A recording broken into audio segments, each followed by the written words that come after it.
Hello દર્શક મિત્રો, સ્વાગત છે તમારું આજના નવા વિડીયોમાં। તો આજે આપણે વિડીયોમાં વાત કરશું સરકાર તરફથી એક આધાર કાર્ડમાં સુધારો તેમજ જન્મ પ્રમાણપત્ર સુધારા અંગે એક નવી જાહેરાત કરવામાં આવી છે, તેના વિશે આપણે વિડીયોમાં વાત કરવાના છીએ। તો દર્શક મિત્રો, વિડીયોને અંત સુધી જોતા રહેજો અને ચેનલમાં નવા હો તો ચેનલને સબસ્ક્રાઇબ કરી લેજો, જેથી અમે આવા નવી માહિતીના વિડીયો પોસ્ટ કરીએ તો તેની નોટિફિકેશન તમને મળતી રહે। તો ચલો દર્શક મિત્રો, આપણે વિડીયોની શરૂઆત કરીએ। તો દર્શક મિત્રો, આપણે જન્મ પ્રમાણપત્ર સુધારા અંગે તેમજ આધાર કાર્ડના સુધારા અંગે, આધાર કાર્ડના કોઈ પણ તમારા જે નામ સુધારા, જન્મ સુધારા અંગે પ્રશ્ન હતા તે બાબતે આપણે ઘણા વિડીયો આપણી ચેનલમાં આમાં તે મૂકેલા છે। તેમ છતાં હજી ઘણા લોકોને પ્રશ્ન છે કે આધાર કાર્ડમાં નામ સુધારામાં જે કયા ડોક્યુમેન્ટ જોઈએ અને જન્મ પ્રમાણપત્ર સુધારવામાં ડોક્યુમેન્ટ કયા જોઈએ, અથવા ઓફિસ કચેરી દ્વારા કરી આપવામાં નથી આવતા તો શું કરવું અમારે, તેવા ઘણા બધા પ્રશ્નો હોય છે। તો તેના સોલ્યુશન વિશે હું આપને જણાવી દઉં દર્શક મિત્રો। મોટા ભાગના એવો પ્રશ્ન છે કે જન્મ પ્રમાણપત્રમાં સરકાર તરફથી એવો પરિપત્ર કરવામાં આવ્યો છે કે પ્રથમ નામ છે જે બાળકનું નામ હોવું જોઈએ, વચ્ચે પપ્પાનું નામ હોવું જોઈએ એટલે કે પિતાનું નામ હોવું જોઈએ અને સરનેમ લાસ્ટમાં હોવું જોઈએ। જ્યારે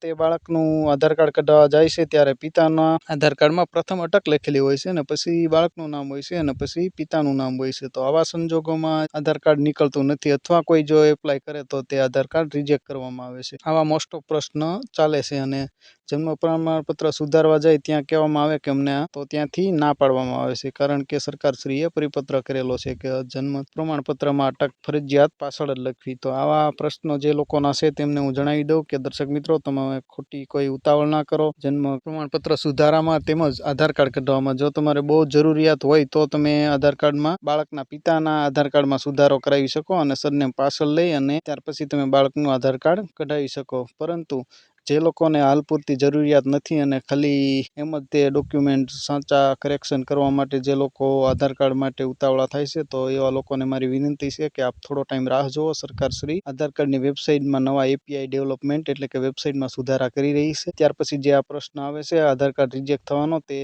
નહીં આવે। હાલ પૂરતું સરકારશ્રીએ પત્ર દ્વારા પણ જણાવેલું છે। તેમજ આ ઉપરાંત જે લોકોને આધાર કાર્ડમાં નામ સુધારો કરવો છે અને જન્મ પ્રમાણપત્ર ચાલતું નથી અટક પાછળ હોવાના લીધે, તો તે લોકોને મારી વિનંતી છે કે તમે જાતિનો દાખલો કઢાવી લો ફોટાવાળો। તો તે જાતિના દાખલામાં જે તમારે નામ રાખવું છે તેના ઉપરથી તમે આધાર કાર્ડમાં સુધારો કરાવી શકો। તમારી પાસે કોલેજની ફોટાવાળી માર્કશીટ હોય તો તે પણ તમે ચાલે છે અને તેના ઉપરથી પણ તમે આધાર કાર્ડમાં સુધારા કરાવી શકો છો। અને જન્મ તારીખમાં જો તમારે સુધારો કરવો હોય ને જન્મ પ્રમાણપત્ર ના હોય તો તમારે ધોરણ 10ની માર્કશીટ હોય તો તેના ઉપરથી તમે પણ જન્મ તારીખનો સુધારો કરાવી શકો છો। ત્યાર પછી ઘણા કિસ્સામાં એવા ઘણા લોકોનો પ્રશ્ન મને આવે છે કે મેરેજ થઈ ગયા પછી પતિ પત્નીના આધાર કાર્ડમાં નામ સુધારા બાબતે ઘણા બધાના પ્રશ્નો આવે છે કે પત્નીના આધાર કાર્ડમાં સુધારો કરવો હોય તો પતિનું નામ પાછળ લગાડવા માટે કયા ડોક્યુમેન્ટની જરૂર પડે છે। તો તેના પ્રશ્નોમાં હું આપને દર્શક મિત્રો જણાવી દઉં કે સૌપ્રથમ જે પત્નીનું આધાર કાર્ડ છે તેમાં સુધારો નહીં તમે કરાવી શકો। સૌપ્રથમ તમારે પત્નીનું જે ચૂંટણી કાર્ડ છે તેમાં સુધારો કરાવવાનો રહેશે અને તે ચૂંટણી કાર્ડમાં સુધારો કરાવવા માટે તમારે પતિનું આધાર કાર્ડની જરૂર પડશે, પતિના ચૂંટણી કાર્ડની જરૂર પડશે અને જે તમારી